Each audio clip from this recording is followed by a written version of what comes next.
Alam on line میں ایک مرتبہ پھر آپ کو خوش آمدید عرض کر دئیے 14 ਲੱਖ ਬੰਦਾ ਮੁਸਲਮਾਨ ਕਰ ਛੱਡਿਆ ਜੀ ਜ਼ਾਕਿਰ ਨਲਾਇਕ ਨੇ کہ انہوں ਵਿੱਚੋਂ ਪੀੜਾ ਹੈ ਕਿਸੇ ਬੰਦੇ ਨੂੰ ਪੁੱਛ ਕੇ ਵੇਖ ਲਓ ਯਾਰ ਜਿਹਨੇ ਪੈਂਟ ਸ਼ਰਟ ਪਾਈ ਹੋਵੇ ਟਾਈ ਪਾਈ ਹੋਵੇ ਉਹਨੂੰ ਮਸੀਤੇ ਮੁਅੱਜ਼ਿਨ ਰੱਖ ਲਓ ਬੜੀ ਢਾਡੀ ਸ਼ਾਇਦ ਹੈ ਮੌਲਵੀ ਜਨਾਬ ਡੈਮੂ ਨਹੀਂ ਜਿਸ ਤਰ੍ਹਾਂ ਲੜਦਾ ਜਿਸ ਤਰ੍ਹਾਂ ਲੜ ਜਾਂਦੇ ਜੇ ਭਈ ਜਿਹੜਾ ਬੰਦਾ ਮੁਅੱਜ਼ਿਨ ਨਹੀਂ ਬਣ ਸਕਦਾ ਉਹ ਆ ਕੇ ਦੱਸੇਗਾ ਜਨਾਬ قرآن میں یہ ہے تو دین یہ ہے تو حدیث یہ ہے ਇਹ ਕੁਰਾਨ ਹਦੀਸ ਦੇ ਕਿੱਥੋਂ ਤੁਹਾਡਾ ਕਿ ਕੁਰਾਨ ਹਦੀਸ ਨਾਲ ਲੈਣਾ ਦੇਣਾ ਹੈ ਇਹ ਕਿਹੜਾ 14 ਲੱਖ ਬੰਦਾ ਮੁਸਲਮਾਨ ਕੀਤਾ ਹੀ ਮੁਸਲਮਾਨ ਕਰਨ ਤੋਂ ਬਾਅਦ ਇਹ ਹੋਇਆ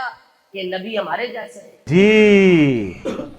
اتنے بڑے بڑے بلنڈر ہو جاتے ہیں نبی کے نام پر انگوٹھے نہیں چومنے چاہیے نبی کو پتہ کچھ نہیں ہے تو کہنا پتہ کچھ نہیں ہے اور لعنت ہے تیرے عقیدے کے اوپر یہ کوئی تشریح ہے دین دی پر قوم تو نہیں رہا تسی اس کپڑے دی مسئلہ چوتا نہیں ہو جڑے مولا علی نو چھڑ کے ادھر ٹر گئے سن تسی تے انہاں دے غلام ہو جڑے کہندے جنت بھی لینے آئے تے چھوڑے نہ رکو ذرا صبر کرو آگے چل کہ بازید بستامی کہتے تھے میں ہی عرش ہوں میں ہی کرسی ہوں میں ہی ابراہیم ہوں میں ہی موسیٰ ہوں میں ہی عیسیٰ ہوں میں ہی محمد ہوں استغفر اللہ جیلمی صاحب کہتے ہیں میرا بھی دل کرتا تھا کہ میں ذاکر نائک صاحب کو جا کر ویلکم کروں لیکن کیونکہ سیکیورٹی پرابلمز ہے اس لیے میں باہر جا نہیں سکتا میں کیا سیکیورٹی پرابلم نہیں ہے غیرت کی پرابلم ہے اور دیکھیں ہمارے حق میں ہونے کی دلیل یہ ہے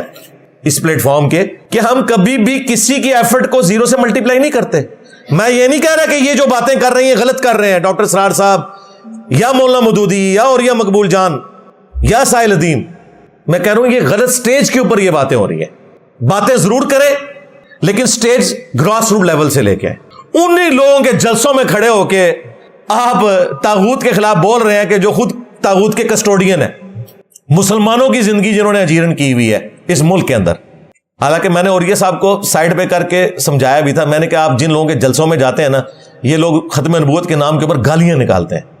مجھ سے انہوں نے جیل میں آئے تو وعدہ کیا تھا کہ میں اب دوبارہ نہیں جاؤں گا پھر بعد میں جانا شروع ہو گئے تو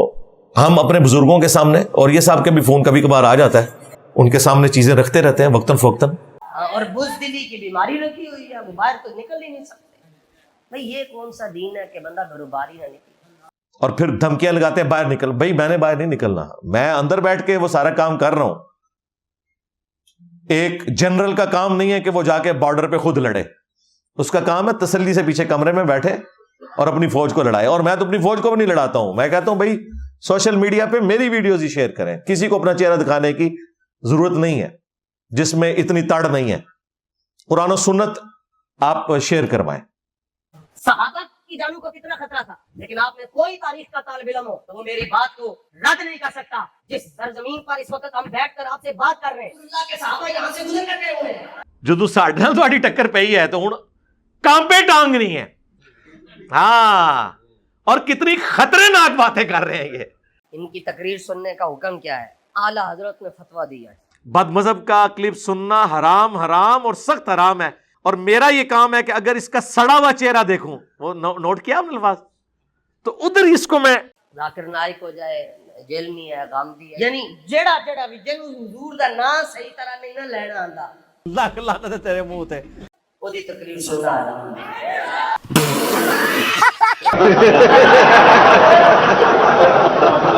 فرمایا اودی تقریر سننا حرام ہے تو خالی تقریر بھی نہیں سننی اودے پیچھے نماز پڑھنا بھی حرام ہے چونٹی دے اوپر آ کے فرمایا اس کا بات سننا حرام ہے اس کے پاس بیٹھنا بھی حرام ہے فرمایا اس کو اپنی کسی تقریر میں بلانا بھی حرام ہے فرمایا اس سے نکاح پڑھوانا بھی حرام ہے اللہ السلام علیکم السلام علیکم ورحمۃ اللہ یہ وہی کتاب ہے جی یہ وہی کتاب ہے جس میں احمد بریلوی صاحب سے پوچھا گیا کہ بتائیے یہ جو وہابی ہیں اور نیچری ہیں سر سید احمد خان کے ماننے والے اور رافضی شیعہ ہیں اور قادیانی کافروں کو بھی ذکر کیا کیا ان کے ذبیحے کو ہم استعمال کر سکتے ہیں وہ حلال ہوگا یا حرام تو اعلیٰ حضرت نے فرمایا کہ خواہ کوئی وہابی ہو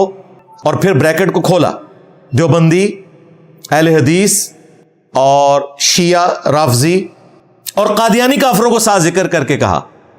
یہ سب کے سب لوگ اگر 1,00,000 دفعہ بھی اللہ کا نام لے کر ذبیحہ کریں تو ذبیحہ مردار اور حرام ہی رہے گا